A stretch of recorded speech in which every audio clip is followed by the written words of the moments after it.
ಐಪಿಎಲ್ನಲ್ಲಿ ಅತಿ ದೊಡ್ಡ ಘರ್ ವ್ಯಾಪ್ಸಿ ಈಗ ಶುರುವಾಗಿದೆ. ಮರಳಿ ಗೂಡು ಸೇರಿದಂತಹ wicket keeper batsman Lucknow Super ಕಿಂಗ್ಸ್ನ ಪಂತ್ ಈಗ ಮರಳಿ ಗೂಡು ಸೇರ್ಕೊಂಡಿದ್ದಾರೆ. ಲಕ್ನೋ ಸೂಪರ್ ಜಾಯಿಂಟ್ಸ್ ತೊರೆದಂತಹ ಕ್ಯಾಪ್ಟನ್ ಪಂತ್ 15 ಕೋಟಿಗೆ ಡೆಲ್ಲಿ ಕ್ಯಾಪಿಟಲ್ ಸೇರಿದ್ದಾರೆ.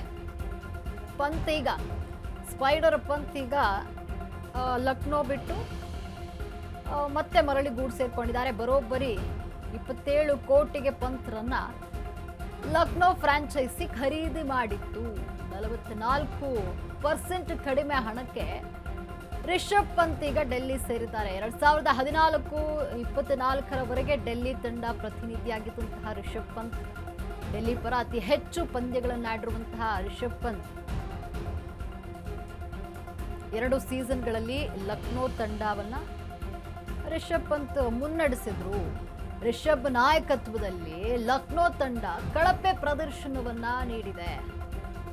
ಈ ಸೀಸನ್ ಬಳಿಕ ನಾಯಕತ್ವಕ್ಕೆ ಪಂತ್ ವಿದಾಯವನ್ನ ಇಲ್ಲಿ ಹೇಳಿದ್ದಾರೆ.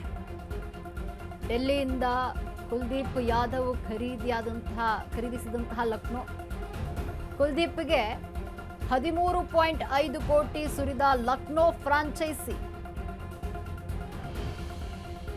ಐಪಿಎಲ್ನಲ್ಲಿ ಅತಿ ದೊಡ್ಡ ಘರ್ ವ್ಯಾಪ್ಸಿ ಟ್ರೆಂಡ್ ಈಗ ಶುರುವಾಗಿದೆ. ಮರಳಿ ಗೂಡು ಸೇರಿದ್ದಾರೆ wicket keeper batsman. Lucknow Super joints ಅನ್ನ ತೊರೆದು ಈಗ ಮರಳಿ ಗೂಡು ಸೇರ್ಕೊಂಡಿದ್ದಾರೆ. ಮುಂಬೈನಿಂದ ಹಾರ್ದಿಕ್ ಪಾಂಡೆ, RRನಿಂದ ಯಶಸ್ವಿ,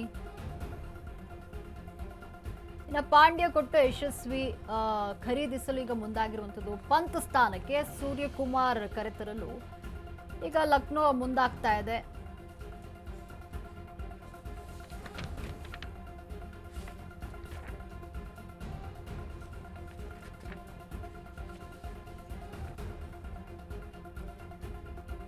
ಲಕ್ನೋ ಸೂಪರ್ ಜಾಯಿಂಟ್ಸ್ ಅನ್ನ ತೊರೆದಂತಹ ಕ್ಯಾಪ್ಟನ್ ಪಂತ್ 15 ಕೋಟಿಗೆ ಡೆಲ್ಲಿ ಕ್ಯಾಪಿಟಲ್ಸ್ ಅನ್ನ ಸೇರಿದ್ದಾರೆ. ಈಗ ಸ್ಪೈಡರ್ ಪಂತ್ ತವರಿನ ತಂಡಕ್ಕೆ ಮರಳಿದ ಖುಷಿಯಲ್ಲಿ ರಿಷಬ್ ಪಂತ್ ಇದ್ದಾರೆ. ಬರೋಬ್ಬರಿ 12 ಕೋಟಿ ಕಡಿಮೆ ವೇತನಕ್ಕೆ ಮರಳಿ ಪಂತ್ ತೆರಳಿದ್ದಾರೆ. 27 ಕೋಟಿಗೆ ಪಂತ್ರನ್ನ ಲಕ್ನೋ ಫ್ರಾಂಚೈಸಿ ಖರೀದಿ ಮಾಡಿತು. 44% ಕಡಿಮೆ ಹಣಕ್ಕೆ ಡೆಲ್ಲಿ ಸೇರಿದ್ದಾರೆ. 2014-24 ಡೆಲ್ಲಿ ತಂಡದ ಪ್ರತಿನಿಧಿಯಾಗಿದ್ರು ರಿಷಬ್ ಪಂತ್. ಡೆಲ್ಲಿ ಪರ ಅತಿ ಹೆಚ್ಚು ಪಂದ್ಯಗಳನ್ನು ಆಡಿದ್ದಾರೆ. 2 ಸೀಸನ್ಗಳಲ್ಲಿ ಲಕ್ನೋ ತಂಡವನ್ನು ಮುನ್ನಡೆಸಿದ್ದಾರೆ. ರಿಷಬ್ ನಾಯಕತ್ವದ ಲಕ್ನೋ ತಂಡ ಕಳಪೆ ಪ್ರದರ್ಶನವನ್ನ ನೀಡಿತ್ತು. ಈ ಸೀಸನ್ ಬಳಿಕ ನಾಯಕತ್ವಕ್ಕೆ ವಿದಾಯವನ್ನ ಪಂತ್ ಹೇಳಿದ್ದಾರೆ. ಡೆಲ್ಲಿಯಿಂದ ಕುಲ್ದೀಪ್ ಯಾದವ್ ಖರೀದಿಸಿದಂತಹ ಲಕ್ನೋ ಕುಲ್ದೀಪ್ಗೆ 13.5 ಕೋಟಿಯನ್ನ ಲಕ್ನೋ ಫ್ರಾಂಚೈಸಿ ಸುರಿದಿದೆ.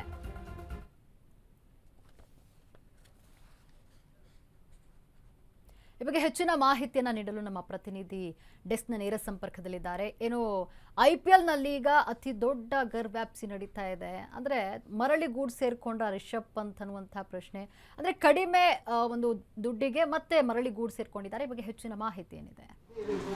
ಖಂಡಿತವಾಗ್ಲೂ ಲಕ್ಷ್ಮಿ, 2024 IPL ಹರಾಜಿನಲ್ಲಿ ಡೆಲ್ಲಿ ತಂಡ ರಿಷಬ್ ಪಂತ್ ಅವರನ್ನು ಹರಾಜಿಗಿಡುತ್ತೆ. ಆ ಸಂದರ್ಭದಲ್ಲಿ ರಿಷಬ್ ಪಂತ್ ಡೆಲ್ಲಿ ತಂಡದ ಮಾಲೀಕರಾದಂಥ ಪಾರ್ಥ್ ಜಿಂದಾಲ್ ಅವರ ಹತ್ರ ಹೇಳ್ತಾರೆ, ನನ್ನನ್ನು ನೀವು ಹರಾಜಿಗೆ ಬಿಡ್ತೀರಾ, ಡೆಲ್ಲಿ ತಂಡದಿಂದ ನನ್ನನ್ನು ಹೊರಗೆ ಕಳಿಸ್ತೀರಾ ಅನ್ನುವಂಥ ಒಂದು ಅಸಮಾಧಾನದ ಮಾತುಗಳನ್ನು ಆಡ್ತಾರೆ.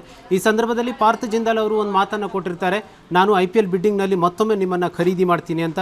ಆದರೆ 2024 ಹರಾಜಿನಲ್ಲಿ ಪಾರ್ಥ್ ಜಿಂದಾಲ್ ಅವರಿಗೆ ಪಂತ್ ಅವರಿಗೆ ಕೊಟ್ಟಂಥ ಮಾತುಗಳನ್ನು ಉಳಿಸ್ಕೊಳ್ಳೋಕ್ಕಾಗೋದಿಲ್ಲ. ಯಾಕಂದರೆ 21 ಕೋಟಿಯವರೆಗೆ ಪಾರ್ಥ್ ಜಿಂದಾಲ್ ಅವರು ರಿಷಬ್ ಪಂತ್ ಅವರನ್ನು ಖರೀದಿ ಮಾಡೋಕ್ಕೆ ಬಿಡ್ ಮಾಡ್ತಾರೆ.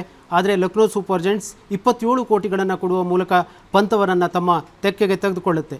ಆ ಸಂದರ್ಭದಲ್ಲಿ ಪಂತ್ ಸಿಕ್ಕಾಪಟ್ಟೆ ನಿರಾಶರಾಗಿರ್ತಾರೆ. ಯಾಕಂತ ಹೇಳಿದ್ರೆ ಲಕ್ನೋ ಸೂಪರ್ ಜಾಯಿಂಟ್ಸ್ ತಂಡದ ಮಾಲೀಕರಾದಂಥ ಸಂಜೀವ್ ಗೋಯಂಕ ತುಂಬ ಸಿಡುಕಿನ ಒಂದು ವ್ಯಕ್ತಿತ್ವದವರು. ಅವರು ತಮ್ಮ ತಂಡದ ನಾಯಕನ ಮೇಲೆ ಕೂಡ ಅವರು ಒಂದು ಹರಿಹಾಯ್ತಾರೆ.